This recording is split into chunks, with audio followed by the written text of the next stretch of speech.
Sir, do you want Senator Erwin to inhibit? By rules of decency, he should. He should. What would you request, sir, sa hearing mamaya na mag-inhibit siya?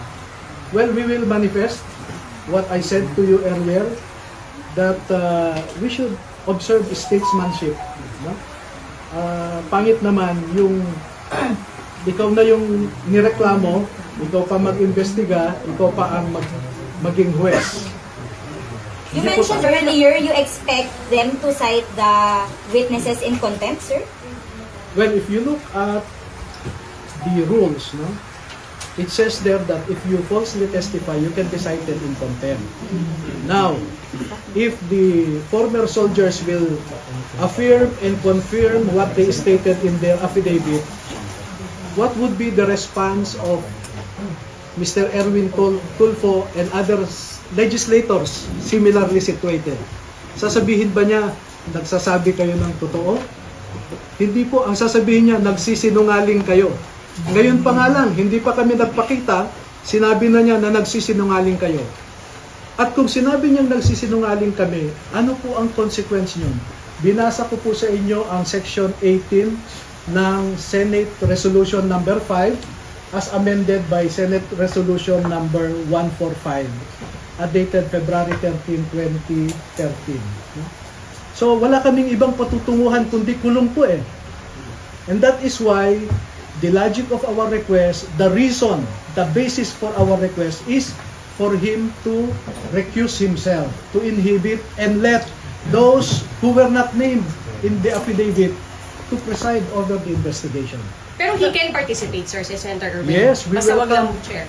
Yes, yes.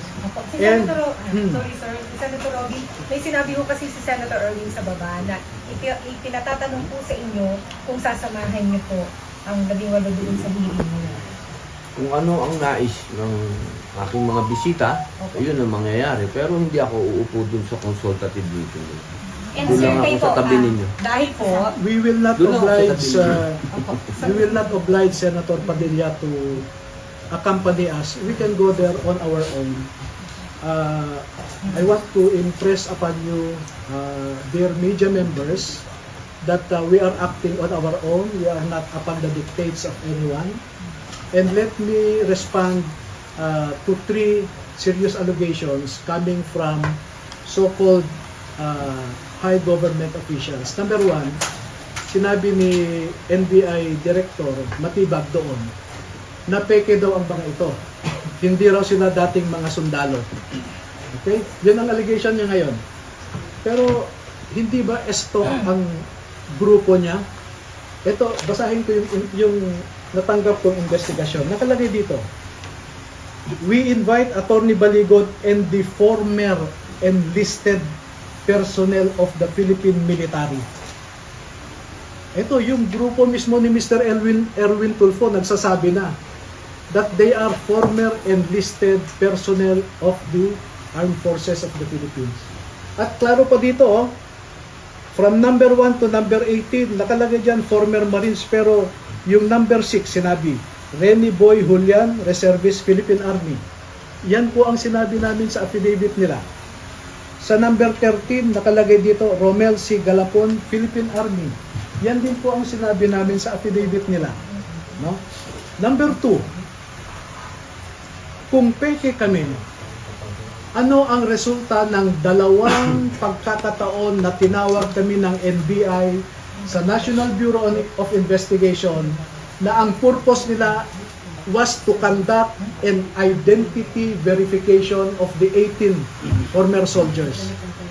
At 2 beses nilang na-prove na totoo yung sinasabi na 16 ang dating Marines, 2 naman ang dating Army. Pangatlo, bakit niya namang sasabihin na nagsisinungaling ang mga ito? Eh siya mismo, nagsumite siya ng affidavit ng mga sundalo sa ombudsman.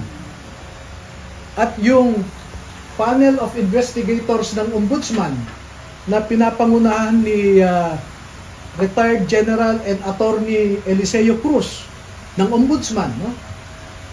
Eh binanggit nila yung affidavit ng 2 dating sundalo doon sa fact-finding nila against former Speaker Martin Romualdez, former Congressman Saldico, at a certain Attorney Raulito Paras. Sir, do you want Senator Erwin to inhibit?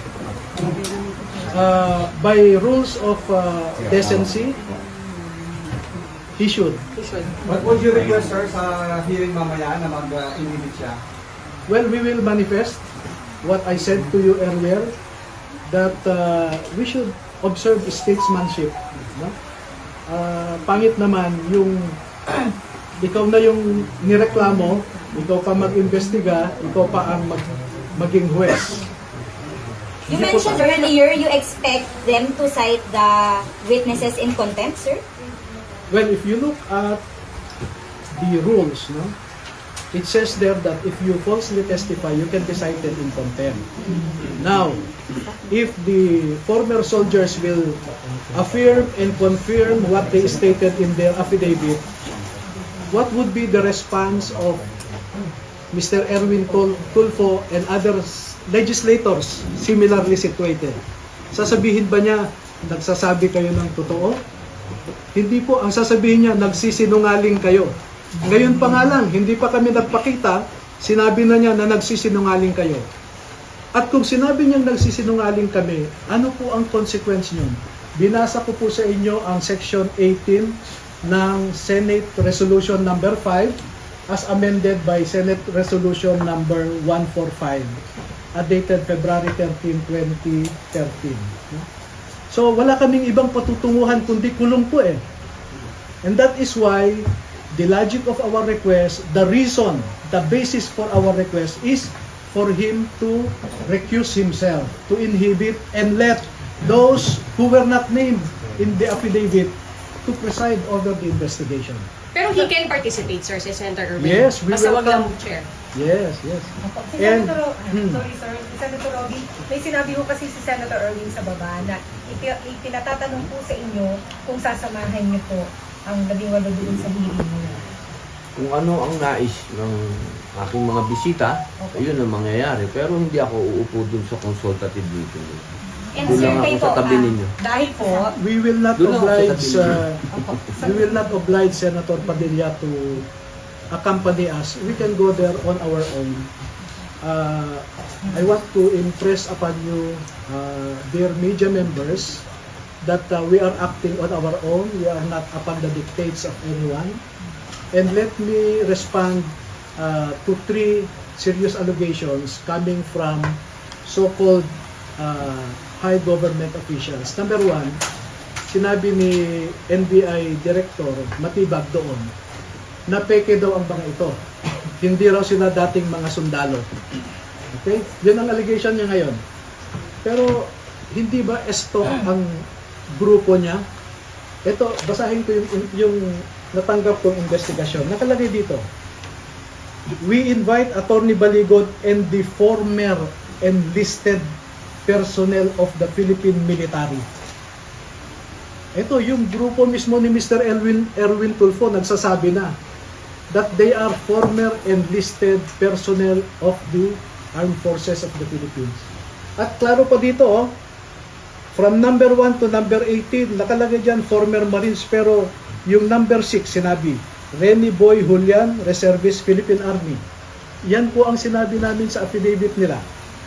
Sa number 13, nakalagay dito, Romel C. Galapon, Philippine Army. Yan din po ang sinabi namin sa affidavit nila. No? Number 2, kung peke kami, ano ang resulta ng 2 pagkakataon na tinawag kami ng NBI sa National Bureau of Investigation na ang purpose nila was to conduct an identity verification of the 18 former soldiers. At 2 beses nilang na-prove na totoo yung sinasabi na 16 ang dating Marines, 2 naman ang dating Army. No? Pangatlo, bakit niya namang sasabihin na nagsisinungaling ang mga ito? Eh siya mismo, nagsumite siya ng affidavit ng mga sundalo sa ombudsman. At yung panel of investigators ng Ombudsman na pinapangunahan ni retired General and Attorney Eliseo Cruz ng Ombudsman, no? Binanggit nila yung affidavit ng dalawang dating sundalo doon sa fact-finding nila against former Speaker Martin Romualdez, former Congressman Saldico, at a certain Attorney Raulito Paras.